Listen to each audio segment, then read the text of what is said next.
the global economy is vast and complex, but when countries do decide that they have an alignment of interests and decide to partner up, they can have very powerful effects, both on the global economy as a whole, but also from a strategic perspective. You're listening to the USSC Briefing Room, a podcast from the United States Study Centre at the University of Sydney, where we give you a seat at the table for a USSC briefing on the latest developments in US news and foreign policy. We'll cover what you need to know and what's beneath the surface of the news. Hello, I'm Hayley Channer, Director of the Economic Security Program at the United States Study Centre. Today we're recording in two separate places, on the land of the Gadigal people in Sydney and also on the land of the Ngunnawal people in Canberra. We acknowledge them as the traditional custodians and owners of the land, and I pay my respects to their elders past and present. And to draw out an economic angle, Indigenous people were this country's very first international traders, trading with people in Indonesia. I'm recording today with Helen Mitchell. Helen is the inaugural non-resident fellow with USSC's Economic Security Program. She is a Sir Roland Wilson Scholar at the Australian National University, where she's undertaking a PhD on Australian economic security. Helen has previously worked as an economist, diplomat, and in senior advisory roles in the Australian government, including at the Treasury and the Department of Foreign Affairs and Trade. Helen's just authored a new report, Unlocking Economic Security, a strategic playbook for Australia, which dives deep into the central questions of economic security facing Australian policymakers. So what is it about economic security that is difficult to achieve, and why do we need to go after it? Great question. The first thing I should say up front is that it's always good to have a catchy title for your interesting report that you've put lots of research into and collaborated a lot with great colleagues on. So certainly it sounds like it's hitting the mark in terms of whetting your appetite to know more about unlocking economic security and how we can do that. Yeah, the first hurdle is getting people to open it, isn't it? It really is. So the other part of it, the serious part of it, is about the motivation for the report was about the big picture reality that Australia and other countries are facing, which is a more competitive global environment and plenty of shared challenges alongside that. So things like climate change and inequality, other forces basically that shape the international system that we live in, that can have difficult outcomes and consequences for us here in Australia and in other parts of the world as well. So these forces, these competition, sort of strategic competition in the global environment, these shared challenges, they interact with each other. And overall, what it means for Australian policymakers is they're having to deal with more complexity, more competition, and everything's happening faster. So it's sped up. And my motivation from that, sort of taking the economic slice of that big picture of what's happening in the system, the global system at the moment, is that for Australia, these forces are shaping the global economy and other parts of the world as well, things like military competitions being shaped by all those forces as well. And in that economic domain, I realised that there was a reason to look at economic security, both to understand what it is and what we can do to respond to it, to actually get out ahead in some cases of these forces, and to fit that economic slice of what's going on in the world in context. So to see the economic part as interacting with and helping to shape not just the global economy, but also how Australia and others use their other tools of what's commonly called statecraft. So the other tools being things like military tools or information or diplomatic tools. That was the motivation for my report, is look at the economic slice of that and how that can complement what Australia is doing in other areas, and to respond to and actually get out in front of what's happening in our world. It's really seems like that's the way that countries are going all over the world, because the United States has got its industrial policy, and other countries in Europe or Japan, Korea, they're also looking at this question of economic security whether you call it that or geoeconomics or economic statecraft, it does mean different things to different countries a little bit, wouldn't you agree? Yes, I do agree. And to kind of try to help us tackle that question of what is economic security, I started basically with trying to make a catalogue of what are the economic security tools, what are the policies, what are the things that governments are doing in the economic security space. There was good reason to dig into that because I was seeing economic security, or sometimes what you've also mentioned can be called geoeconomics, or sometimes economic statecraft. I was seeing these terms pop up in relation to lots of different types of tools that were being used by governments around the world. So, for example, economic security could cover things like what the US was doing in terms of its industrial policy, or in terms of the export controls it was using to try and block technology transfer of advanced semiconductors to China. That term was also being used to describe what Australia experienced when China, for example, stopped importing some of our products, things like our wine and our lobsters. That term was also being used to describe things like energy security. So countries thinking about, in the event of a crisis, what would we do to shore up our, stockpiles of energy? What would we do to ensure that we could keep receiving imports, or in some cases send out exports of energy?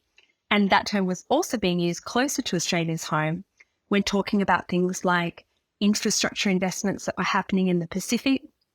People were talking a lot about things like China coming in and doing these big infrastructure investment projects and talking about problems associated with that, problems like debt levels or social problems happening close to within the communities where those infrastructure projects were happening. So I kept seeing this term come up over and over again, and it seemed to describe, on the face of it, quite different situations.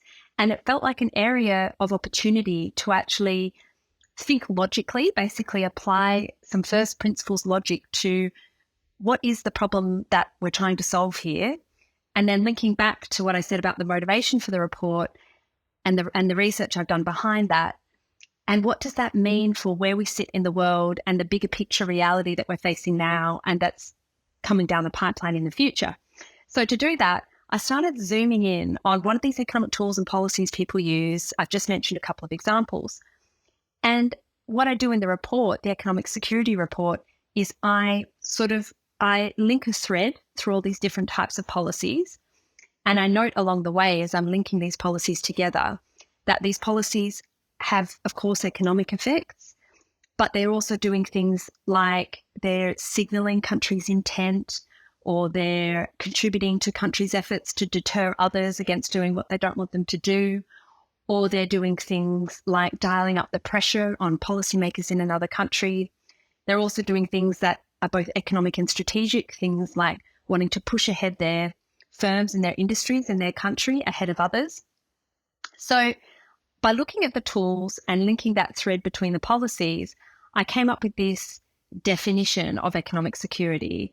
And that definition is that it's about how countries manage both the opportunities of global economic connections, but it's also about how they manage the risks of those connections as well. And the way I define those global economic connections that countries are managing is about these flows of resources between countries. And resources, traditionally in the economic literature at least, used to mean things like flows of people between countries, flows of labour. It definitely always meant things like flows of goods. It meant things, so, Australia, for example, early in Federation, one of the things that we used to export a lot was, wool, for example. And as we know today, Australia is a major export in commodity markets. We're also now a services exporter. So apart from the sort of traditional flows of resources, things like goods and people, I expand that definition to help us understand economic security today. And I talk about global resource flows as not just being goods and people, it's also about flows of money. It's about flows of services that can happen a bit like we're recording this podcast today, Hayley. Things can happen. We can provide services. Ideas. We're exchanging ideas, right? And Indeed, that's another commodity. That's right. So that's another resource flow I talk about, is also flows of information and ideas as well. and combinations of those. So that's actually not a simple part of the definition, but the overall definition itself is fairly straightforward. It's about countries managing the risks and opportunities of all those flows of resources that go across their borders, whether it's physically or, in our case, as we're doing right now, sort of virtually across state borders. And the context I put that in is that the world today is interconnected. So global markets are often vast and deep. There's a lot of talk these days, for example, during the pandemic, we really thought a lot more than we used to about complex global supply chains. We thought a lot about the fact that we don't always know when a product, especially a complex manufactured product, arrives on our doorstep. We don't always know, and the firms themselves, by the way, that are involved in supply chains don't always know exactly where all the parts for that product were made. Where did some of the ideas or the intellectual property that's in that product come from, and so on and so on. So that's the interconnected part of the definition, is the fact that what we have to face is this reality that we're very connected as countries. There are some exceptions to that in the world. I mean, North Korea springs to mind. It doesn't have as many global connections as other countries, but certainly Australia does. And the other thing about the world that I mentioned in my economic security definition is that it's interconnected and it can also be dangerous. And I mention that because that really brings in the geopolitical or the political element of economic security, which is that countries can often have, strong, peaceful relationships, but there's always the possibility that relationships break down or that tensions bubble up. For some countries, having really violent even tensions with your neighbours is actually just an everyday reality. The Australian perspective has been different for a while, at least speaking from an international perspective.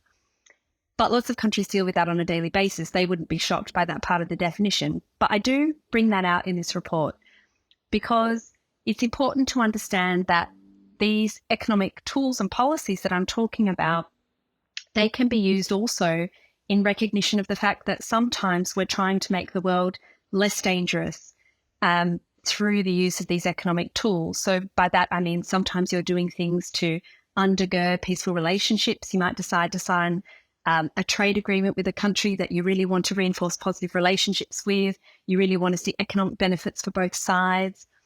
And sometimes you might use things like an export control. That's when you can block transfer of goods or technology from one country to another.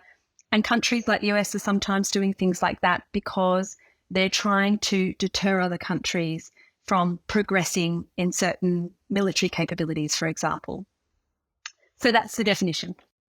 I really love your definition because I find it very effective in explaining what's changed. So if you think about the end of World War II, we had the Bretton Woods system and the US created this system whereby free trade and lower tariffs and lower trade barriers meant that we could trade freely. Now the tables have really turned and we're looking at a world where it's not just goods and services that are considered strategic or of a security value. It is also those other things, the intangible things that we wouldn't have necessarily considered before. And I think we even do see this playing out in the tech space in terms of this ongoing public debate in the US and Australia more about TikTok and how China has also banned things like WhatsApp. So you do really see this competition spilling over into the economic realm, but I love how you talk about managing the opportunities and risks from the global flow of resources. But it does also make me think about how economic security can be ubiquitous or it can become like national security. Everything has a monetary value in some way, but your report really does help provide a framework for that. And it provides this toolkit for policymakers. The next thing I wanted to ask you is really about this playbook for evaluating economic security policies and the tools that governments have to use to their advantage. So obviously, if you're Australia compared to the US or China, each of those three different countries have different tools. And in your report, you also take a historical view of things. So can you tell us a little bit about that? Yes. So I start to understand the playbook. It all hinges on this definition. So I'll just state that again. I describe economic security policies as being about how the state decides to manage the risks and the opportunities of global flows of resources, goods, services, people, money, information, and ideas in an interconnected and dangerous world. So it hinges on that definition. When you define economic security that way, it really reveals that there's a range of economic levers that governments can use anywhere in the world. That fundamental definition is universal. And when you define economic security that way, there are different tools or levers that countries can use to try and shape those global flows of resources. This is where a little bit of the economics comes in.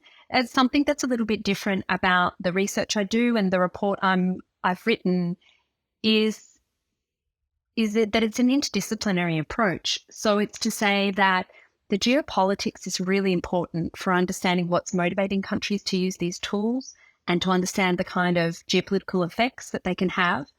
But there's an economic element there too, because the global economy does work by the laws of economics. And it's good to understand as well the economic slice of that, the inner economic logic of how these tools work, because that will have economic effects, but also the way they work in an economic way can have strategic effects. So, for example, I talk about there being two types, essentially, of tools that governments can use in their economic security toolkit.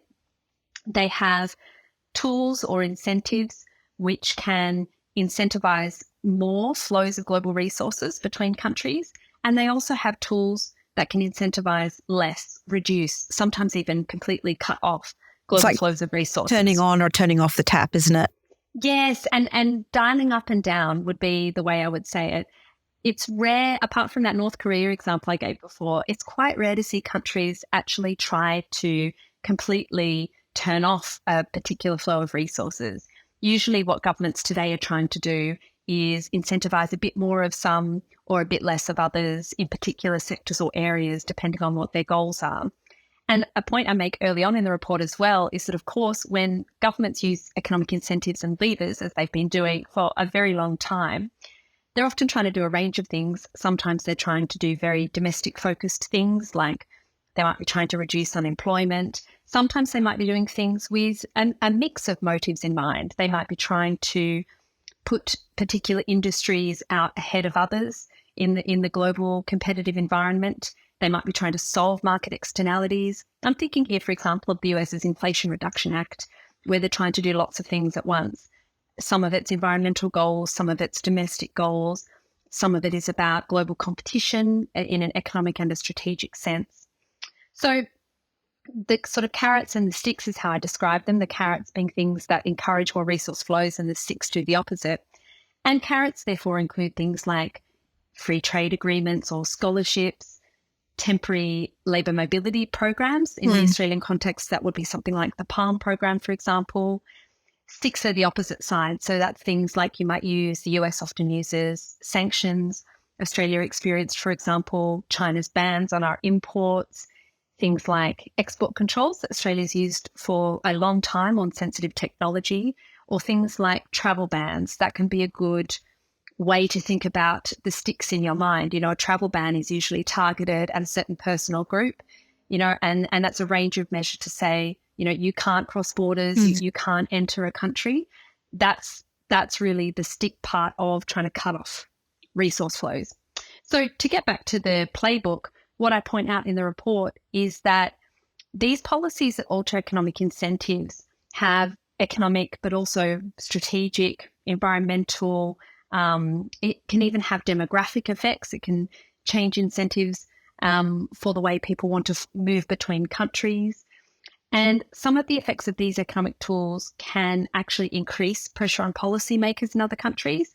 And they can do really important things from a geopolitical perspective. They can do things like signal intent. They can signal a country's credibility in a certain area. They can encourage a reallocation of resources. So in the report, I use the example of US export controls and also industrial policy measures and things like research incentives in the area of advanced semiconductor chips. And in that case, what I look at in the report is how the US has used its playbook, so its mix of carrots and sticks, to do a lot of things. So this is more of a concrete example of what I was just talking about. they're trying to do economic things. They're trying to boost prosperity. They're trying to do domestic things in the US, like create jobs by starting up some advanced semiconductor ecosystems onshore. But they're also trying to do some strategic things. They're looking at trying to reduce reliance on one particular global economic choke point. That's in Taiwan for advanced semiconductors. And they're also trying to do things like signal their intent and credibility with respect to China. So they're doing things like they're basically dialing up the pressure, certainly the resources pressure on Chinese policymakers by attempting to deny them access to these advanced semiconductor chips that China's government could use or could funnel into business to do things like fuel industrial expansion in areas that the US is worried about from a military and a capability perspective.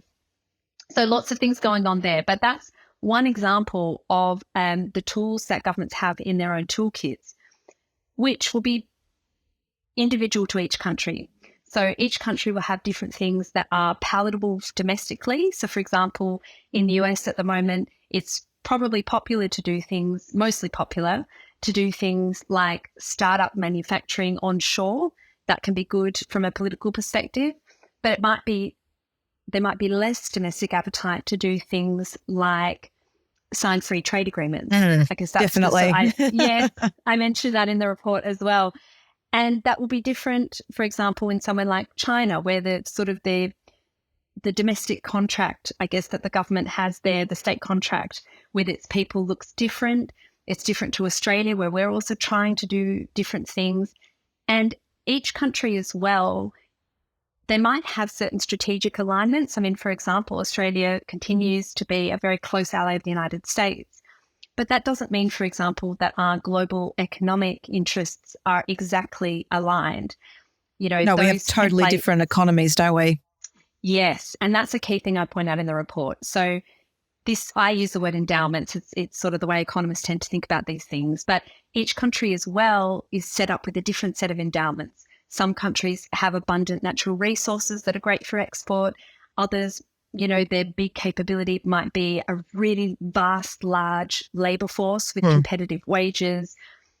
That's sort of basic economic trade theory. That's getting back to comparative advantage. But that factors into the playbook too. There are things that really big countries like the United States can do that no one else can do. They have the ability, if they really want to be a fairly self-sufficient economy, for example. They, in recent decades, have done things like really shored up their energy security by promoting different types of energy sources onshore. I'm thinking there about fracking, for example, and that's not available to every other country. And that makes the playbook look different to each country as well. But that fundamental idea that it comes back to the definition of what economic security itself is and the types of tools you can use, that's universal. You just have to layer on each country's situation. I keep thinking about how your report is so well timed because we're having all of these discussions right now in the public sphere, even when you talk about energy security, which is related to economic security, because who controls energy and the sources of different energy really does matter because that's a flow of goods. I think about how Australia is talking about its renewable energy transition, and obviously that's what the US Inflation Reduction Act is primarily targeted at. And also, like you point out, Helen, the policy itself is so complex. It's not just one thing. I think the IRA even includes health aspects to it. And I know President Biden himself complained that it shouldn't have been called the Inflation Reduction Act. It doesn't really mean anything to anyone, but that's all about domestic politics for you. So yeah, it's so fascinating, all of these different elements that come in to have to come together to create more national security in this more contested world. So the next question I will have for you is to get right into this framework that you provide, because what I love about your report is that it provides solutions. It doesn't just admire the problem or explain the definitions, it also gives solutions. And the one that you have come up with is an approach called Scan, Share, Shape. Can you please explain that approach? Thank you, first of all. The Scan, Share, Shape ecosystem is not actually new. I know that it's not to say that the You should claim it, Helen. You should just say you have created this new approach. for better or for worse, the alliterative part is all my own. So I have to take all the blame for all the credit. Sort of a 3-part alliterative system. The idea being that it helps people remember. Hey, slip, better. slop, slap was very effective and also good for your health. So I think that subliminal messaging, it sounds like, really resonated with me. So the ecosystem that I describe in the report is not the new part. The new part is suggesting using my broad definition of economic security, which is those risks and opportunities of those global resource flows in an interconnected and dangerous world. And the other bits that are new are that joined up policy making, which I talk about in Scan, Share, Shape, is already happening, especially in high levels of government in Australia. I suggest in the report that more sharing of insights, actually a bit further down the chain, what we would call in government the sort of the working level, will help Australia achieve its goals more flexibly. And I also point to really expanding data and analysis capabilities in line with the definition of economic security I give to make us more flexible. And coming back to what we talked about at the top, the bit about unlocking economic security, the bit that's new here that I think we need to work on, the opportunity that's there, is about being able to respond as quickly and as flexibly and as proactively as possible to that environment I mentioned. So the bit that's also new about the Scan, Share, Shape environment is the pace at which I think the Australian government can work at, that we need to work at to respond to that environment.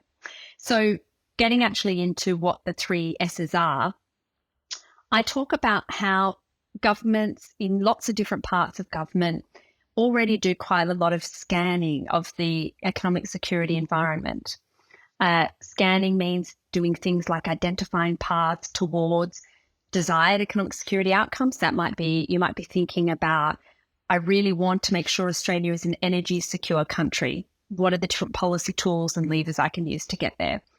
It also means, going back to that definition, thinking about risks. So it also means looking for off-ramps to potentially undesired futures. So using energy security again, you might be worried about in a crisis scenario, what would we do about our energy security if we thought that some important sources of energy were going to get cut off? So that's the scanning.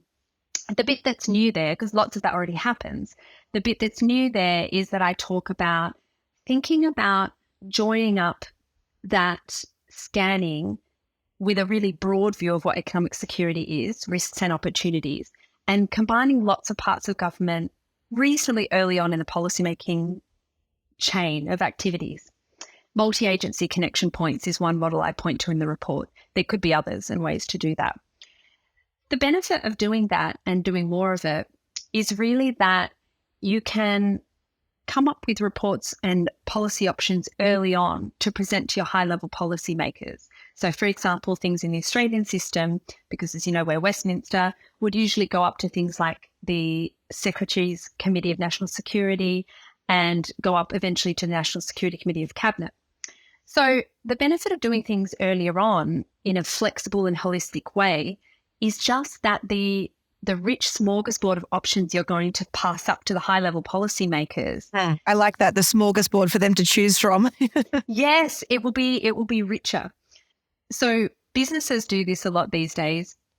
It's partly to do with complex systems thinking, which has become, for good reason, really popular among businesses dealing in complex systems, things like the global economy. And it also has to do with this global competitive environment we're facing and basically needing to do better and faster.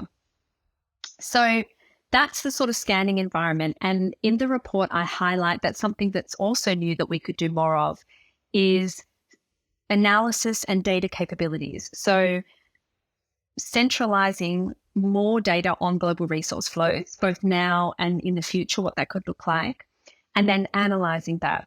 So, for example, Australia already has the Office of Supply Chain Resilience that's looking at supply chain vulnerabilities. And with the definition I give of economic security, it suggests that we could do that, but also think about opportunities as well and think about it from a holistic perspective. And just before you go on to the share and shape parts of the framework, I just wanted to reflect on the point you make about interagency coordination, because like you made the point before, this is and sort of intersectional challenge. And unless you have cooperation between multiple agencies, you will not get the solution you need. And it's not like we're like Japan, which has a Minister for Economic Security. There is no Australian government agency dedicated to solving this problem. And sometimes when you have no one in charge, then no one feels that they have responsibility for it, which is why it's so important to have at least a coordination mechanism like you suggest. I think that's right. There are great diagrams that the USSC team devised in this report that show two examples of where they do this kind of joined up economic security policy making with dedicated teams in bigger countries than ours, to be fair. So in the US, which is a very big country, and Japan, which is big as well. And when you look at those pictures in the report, what you see is that they really ensure that at an early level in the policy-making process, lots of different diverse types of departments. So, for example, in Japan's case, you've got ideas coming up from Japan's External Trade Organization, its International Cooperation Agency, its Ministry of Foreign Affairs and Finance, its Ministry of Defense and Justice and others. They're able to sort of coalesce early on in the policy-making stage and think about what economic security policies mean, not just for Japan's economy, which is important, but what are all the connecting, linking effects from a strategic perspective, from a legal perspective, environmental, and so on. So that's right, I do point out in the report that there are models out there that we could consider that might help Australia increase its agility, increase the pace at which it's able to both respond to events happening in the world, but also be proactive about opportunities that we see. So that's the scanning part. On the sharing part of the ecosystem, this is about things that already happen with government, and it's just about suggesting more sharing. Really what I get to here is that there are lots of insights and expertise out there that we need to understand economic security. So some of those insights and information and data lies with the business community. Some of it lies with communities, for example, that might be grappling with thoughts about there's this big clean energy transition going on. What's going to happen to our community that might be quite reliant on fossil fuel industries? The sharing part of the picture is saying that government already does and could do lots more of that sharing of insights and information from the government side about what's potentially coming down the pipeline, what's happening in the international environment that people need to know about, and going the other way as well, wanting to find out from business and community groups what's top of their mind. So partly that enriches the government's set of data, partly that helps prepare people and communities for what's going on in government and what could be happening. Part of that is developing that social license for the sort of economic security policies that governments might be considering in the future. I don't have one particularly in mind, but that's always a part of it. And a big part of it as well is actually bringing in more people. I'm thinking here about the research and academic community, bringing in more people into those economic security conversations. So really what I was responding to there is noticing, especially as I moved into the think tank community and the research community, was noticing that there are some groups in Australia that have really strong capabilities in terms of geopolitical risk, understanding economic security. I'm thinking here about very big business groups that tend to have their own in-house economic security capabilities. Advisors Absolutely. To me, that contrasted vastly with the experience of very small business owners. Yes, you can't afford it. Did not, that's exactly right. And perhaps also didn't see the need and what benefit they would get out of it. Also noticing amongst members of the community that perhaps we're going to be affected by economic security policies. In this case, I am thinking of a concrete example. As I mentioned earlier, I'm thinking about communities that could be affected by transitions to a different type of energy system in Australia and in our region. And thinking about this as part of a broader debate we have in Australia about how to support those communities in transition. So that sharing piece already happens, and I just say in the report, more of that is going to be really beneficial for our data and analysis capabilities, and certainly for the social license piece. I think too that that's where I really started thinking about the domestic facet of economic security. So for example, in that clean energy transition example, I realized that economic security is also deeply linked to the resilience of Australian workers and our economy. And that hinges on things like having open markets. That's what we saw, for example, with the case of facing China's bans on our imports. We saw that having an open economy was really important to divert some of our resources and so in some cases, to be fair, we were getting lower prices for our products, but nevertheless still being able to sell. And just as a buffer for any kind of big crisis and shock that comes up, whether it's something like an import ban from another country, whether it's another pandemic, those open borders are really critical. But then on the Australian workers piece of resilience, I realised that another big part of the economic security agenda was also about how we manage changes in jobs and employment opportunities and in the way we work for Australian workers. That's also part of having a secure economy. So training and skills.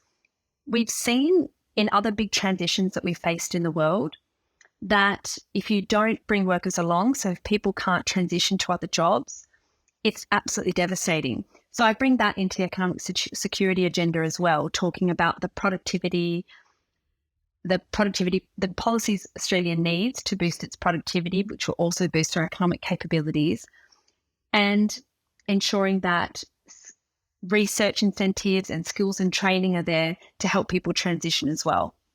Just on that, the point you make couldn't be better put, because if you look at what's happening in the United States, a lot of no-collar workers were left behind when the US did trade deals, or at least that's the perception. Even though those free trade deals did help the United States economy overall, those workers felt left behind. They felt like their jobs went to other countries and they weren't given the skills and training needed to transition them into the new industries that they would be working in. And that's why you see such a backlash against free trade in the United States. So yeah, in the Australian context, we are also going to have to battle with this transition of the workforce, whether that's in terms of the clean energy or even in shipbuilding. I think about all of the shipbuilding needs, but who wants to go into shipbuilding? Is that a career of the future? And also even thinking about mining. For the clean energy transition, we need more miners to mine the critical minerals that go into clean technologies. But young people do not think about mining as a job of the future. That's so fascinating. Helen, question without notice to you. I actually wanted to ask about how recently you made a trip to South America for your PhD.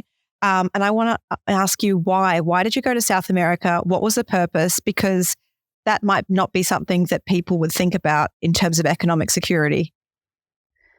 Well, first of all, spot on about your point on transitions and what that can mean for people and industries if it's not managed well. So I say in the report that we should see as an economic security asset things like our social safety net, the support systems we have that can help people transition. On your question without notice, well, it's a great question. Why would I go to South America to do economic security research? I guess a bit like the sort of the statecraft perspective I'm describing, a mix of motives there. The big reason for me was I saw basically an outlier. So this is a research perspective. It's interesting sometimes to study outliers. It can tell you a lot about what can happen in the future. It can tell you a lot about why a country is doing something that's considered very unusual. The outlier was the country of Paraguay, which sits in the heart of South America. I'm assuming maybe that you haven't been. I have never been there. So imagine a fairly small, heart-shaped, landlocked country in the middle of South America. And you're making it sound very romantic, actually. Now it sounds like full of intrigue. Yes. Well, it's a great country to visit, and they're looking to boost their tourism. So I guess I'm also thinking from that perspective for them. And the thing that's interesting about Paraguay, from my perspective, is that it is Taiwan's last diplomatic partner in South America. So Taiwan still has diplomatic partners around the world. This is countries that they have formal diplomatic relations with. But it's getting increasingly hard to find countries that have diplomatic relations with Taiwan.